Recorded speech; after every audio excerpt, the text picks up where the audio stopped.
السلام عليكم ورحمة الله وبركاته. magacaygu waa Cabdullaahi Maxamuud. Shalay waxaynu wadnay casharkii baynu soo qaadanay casharkii koowaad ee QuickBook. Shalay waxaynu baranay qaabkii company jira oo shaqeeya ama company cusub oo markaa la aasaasiyo si aad QuickBook aad uga diiwaangelin lahayd. Maanta waxaan baranaynaa casharkeenu waa laba meelood baan baran doonaa insha Allah taala QuickBook ku saabsan oo kala ah sidii shirkadda aad bahalkaysay oo aad abuurtay saad alaabtii shirkadii jiday alaabtii u ooleyd aad u diiwaangelin lahayd. Matalan shirkad shaqeynaysay baad waxaad rabtaa inaad systemkan QuickBook aad u isticmaasho, marka waxa laga maarmaana inaad alaabtii meesha ooleyd aad systemka geliso QuickBook. marka maanta waxaan baranaynaa qaabkaad u gelin lahayd alaabta u diiwaangelin lahayd oo alaabta dukaankaaga taalo oo dhan aad u diiwaangelin lahayd. Marka intaan diiwaangelin alaabtii waxa la rabaa horta inaad ogaato tirada alaabtu intay tahay. Alaabta guud ahaan dukaanka ku taala ama store ku taala ama supermarket ku taala inaad tiriso. Kadib tiradeeda mid kasta tiradiisa goortaad hesho inaad waxa weeye qiimihii costigii laga soo siiyay uu kugu fadhiyay inaad usna waxa weeye aad taqaano, sidoo kale qiimihii aad adigu siineysay inaad taqaano. Marka casharkeenu kaas ku saabsan yahay iyo sidoo kaleeto goortaad diiwaan geliso haddii deyn macmiilkaaga maqnayd ay jirto qaabka deynta macmiilka kaaga maqan aad diiwaan gashan lahayd. Labadaas maanta baranayna insha Allah taala. Marka ugu horeysa aad rabto inaad diiwaan geliso alaabta ku taala dukaankaaga waxaad sameynaysaa ama goobtaada ganacsi list waa ku dhufanaysaa halka ay ku qoran tahay item list baad ku sii dhufanaysaa aan baash weynaysiisano. Kadib waxaynu bahalkaynaynaa halkaan ay ku qoran tahay itemka baynu tagaynaa waxaynu ku dhufanaynaa new item item cusub baan rabaa inaan diiwaan geliyo. Halkaan marka waxay noo soo baxaya page-kan ay noo soo baxaya halkaan baynu ku dhufanaynaa khaanadana soo furaynaa waxaan deenaynaa waxaan diiwaan gelinaa waa inventory oo alaabti waa productigii. Okay halkaan waxa la rabaa inaan ku qoro magaca alaabti matalan inagu company-gan Kamil waxaynu ugu shaqeynaynaa qaab store ama dukaan supermarket weyn oo gada raashin gada. Okay indhahno waxaan diiwaan gelinaa bariis. Okay costigan ka soo bixiyay bariiska muxuu yahay matalan aan dhaho costigu waxaan ka soo bixiyay $12. Okay sales price-ka qiimaha aad siinayso intee weeye qiimahan siinayo waa $18.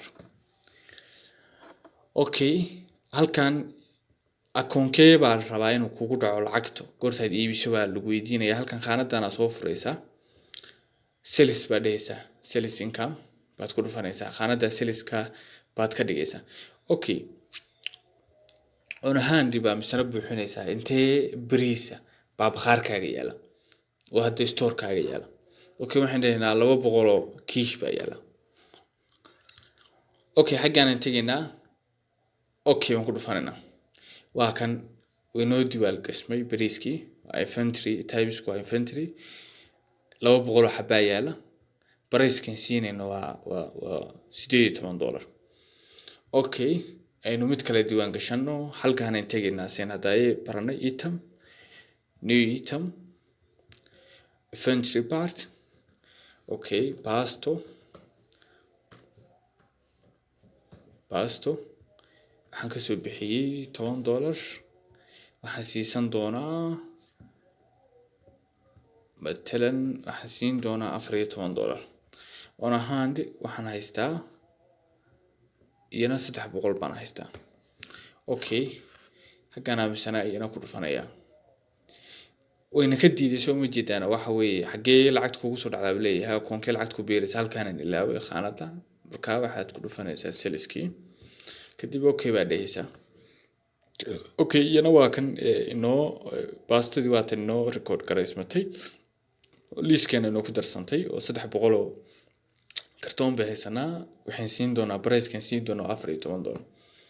okay balan tagno reportkii aynu tagno company financial balance sheet kan aan tagno balance sheet kan aysan ka arkayno total asset kan iyo total liability equity is leeyahay waa 5400 iyo 5400 oo inventory asset ka haysano waa 5400 baa haysana open balance equity waa kan waa 5400 okay waxaan rabnaa marka deyn ay macmiil ku lahayn deyntii aynu record garayno okay halkan company bay soo fureynaa marka general entry baynu ku dhufaneynaa kadib khaanadan oo iska xireynaa okay meedheynaa okay account-kan waa balance lacagtu waxay ugu dhacaysaa open balance equity bay ugu dhacaysaa okay intee lacag iga maqan waxa iga maqan $750 xagee marka lacagta account-kee way account-kay ka maqan tahay maxaa way account payable account receivable way account receivable account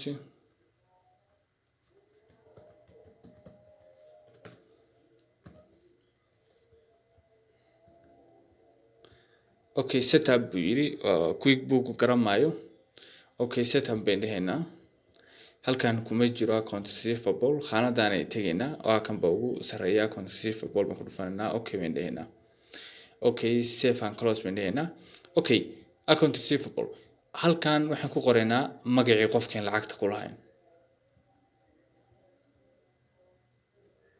okay waxaan dhahaynaa waxaan lacagta ku leenahay Ahmed Farah bay ku leenahay okay wuxuu ku leeyahay Ahmed Farah anu garamayo quick bookie quick add baa dhahaysaa waa customer waa macmiilkaygii oo lacagta saan ku leeyahay $700 okay baa dhahaysaa kadib waxa ku dhufanaysaa save and close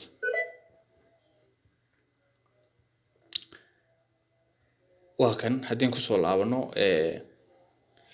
balance sheet keeni account receivable lacagtana ka maqan oo deyn ahaan ka maqan waa 750 inventory asset ka inoo yaal dukaankeena yaala waa kan open balance equity waxa weeye waa lacagtii ay maal gashteen dadkii mulkiilayaasha weey marka hadhow goortaynu xisaabta xireyno oo kaleeto ama company-geenu deyntii lagu lahaayeen record garayno deyntii ka maqnayd company-ga record garayno sidoo kaleeto alaabta taala company-ga goortay record garayno nidaamno company-ga oo dhan baynu u kala qaybinaynaa dadkii maal gashtay open balance equity-ga halkaas baa waxay ku bedelmaysaa lacagta 6,150 loo kala qaybinayaa nin kasta intuu lahaa maal gashayaasha marka casharkeenu maanta intaas ku eegyahay aad baad mahadsantiin